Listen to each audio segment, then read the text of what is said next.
आज हम ब्रज के भक्तों की श्रेणी में सुनाते हैं श्री हरदास बाबा जी वृंदावन के, उनकी कहानी।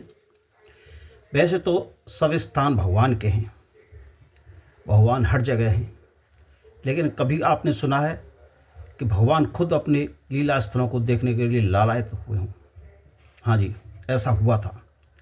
एक बार श्री जगन्नाथ महाराज को, भगवान को ऐसा लगा कि मैं भी जाके वृंदावन रहूं और अपनी लीला स्थलों को देखूं। वो सर्वज्ञ हैं, सर्वत्र हैं, वे कहीं भी जा सकते हैं, आ सकते हैं, लेकिन उन्हें लीला करनी थी और किसी भक्त के द्वारा वृंदावन जाना था। जगन्नाथ जी के मन में ऐसा भाव आया, उन्होंने सोचा मैं किसी भक्त की खोज करूं और उनके साथ जाके उन लीला स्थलों को, वहाँ जाके विराजूं और उन लीला स्थलों को देखूं। तो उन्होंने चुना वृंदावन हरदास नाम के रामानंदी महात्मा को। ये कहानी आज से लगभग 200 साल पहले की है। श्री धामपुरी के श्रीनाथ जी को ये लोभ जागा कि वृंदावन जाकर अपनी मनोहर लीला स्थलों को जाकर देखें। उन्होंने चुना वृंदावन हरदास नाम के रामानंदी महात्मा को। यमुनाथ प्रभु भजन करते थे, बड़े अनुरागी भक्त थे, दिन रात प्रभु के चिंतन में डूबे रहते, उनके विरह में अश्रु विसर्जन किया करते थे।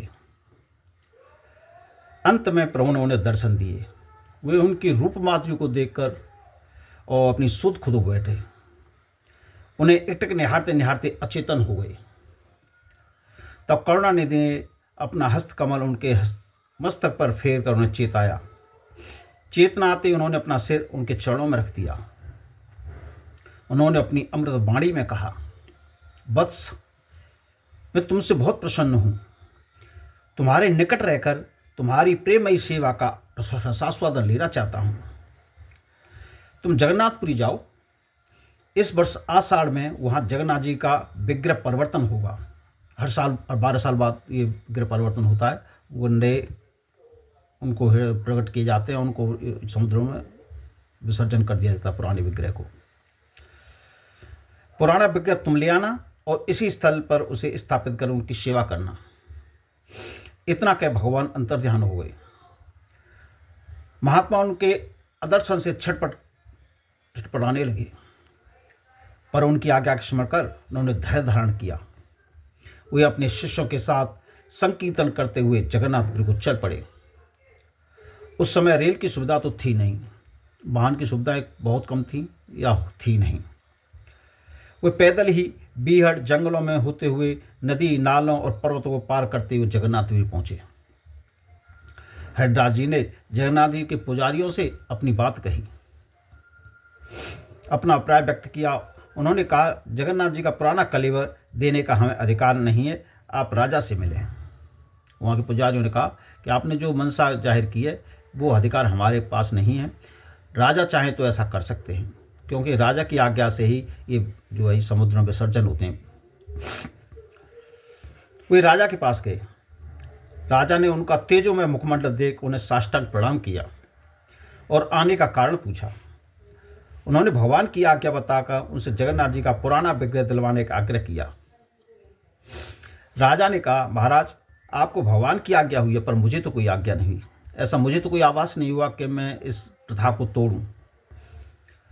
सदा से जगन्नाथ जी का नया कलेवर होने पर पुराना कलेवर समुद्र में प्रवाहित किया जाता रहा है, अतएव इस बार भी ऐसा ही करना होगा। आपकी प्रार्थना स्वीकार करना मेरे लिए संभव नहीं है, मुझे आप क्षमा करें। हरदास जी ने कहा, यदि सी विग्रह सागर में प्रवाहित होंगे तो मेरा शरीर उनके साथ ही प्रवाहित होगा। वे अपनी जिद पड़ गए। इतना कह हुए जा बैठे समुद्र के किनारे, जहाँ विग्रह विसर्जन होता था, वहीं वो जाके समुद्र के किनारे बैठ गए। अन्न जल त्याग कर प्रशांत मन भगवान का ध्यान करते हुए परीक्षा करने लगे। उस घड़ी को जब उन्हें जगन्नाथ जी के विग्रह के साथ अपने शरीर को समुद्र में प्रवाहित कर देना था। अर्धरात हुई। जब राजा शयन कर रहे थे, श्री जगन्नाथ जी उनके समक्ष प्रकट होकर मेघ गंभीर स्वर में कहा, वे महात्मा मेरी आज्ञा से मेरा कलेवर मांगने तुम्हारे पास आए हैं। तुमने उनका तिरस्कार किया। जाओ, उनसे क्षमा मांगो और उनकी आज्ञा का पालन करो। मेरा एक विग्रह अब वृंदावन में भी रहा करेगा। राजा भयभीत हो गया। उसी समय कर्मचारियों को भेजा महात्मा जी को खोज करने। जब उसको पता चला कि महात्मा जी समुद्र किनारे बैठे हुए हैं अन्य जल त्याग करके, तो राजा स्वयं समुद्र तट पर गए, उनके चरणों में गिरकर उनसे क्षमा प्रार्थना की और आज्ञा पालन करने का वचन दिया। अभिषेक के पश्चात राजा ने एक विशाल रथ में श्री जगन्नाथ जी, श्री बलदाऊ जी और श्री सुभद्रा जी को विराजमान कर धन्य धान्य और सेना के साथ उन्हें वृंदावन के लिए विदा किया। हरिदास जी और उनके शिष्य उनके साथ परमानंद पूर्वक कीर्तन करते हुए कई मास में वृंदावन पहुंचे। वृंदावन में यमुना तट पर उसी स्थल पर जहाँ वे भजन करते थे एक सुंदर मंदिर का निर्माण कर श्री विग्रहों को स्थापित कर दिया। आज ही वह मंदिर और श्री विग्रह उस स्थान की शोभा बढ़ा रहे हैं। उसके सामने यमुना बह रही है और नीचे पक्का घाट बना है जो जगन्नाथ घाट के नाम से प्रसिद्ध है।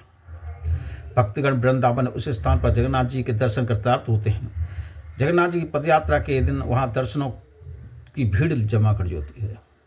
ऐसे तीर्थ जगन्नाथ भगवान अपने तीर्थ स्थलों को देख लिए भक्ति के हृदय में ऐसी चरण प्रणाम उत्पन्न करके वे स्वयं भक्ति के साथ वृंदावन में आ गए। जय श्री जगन्नाथ जी की।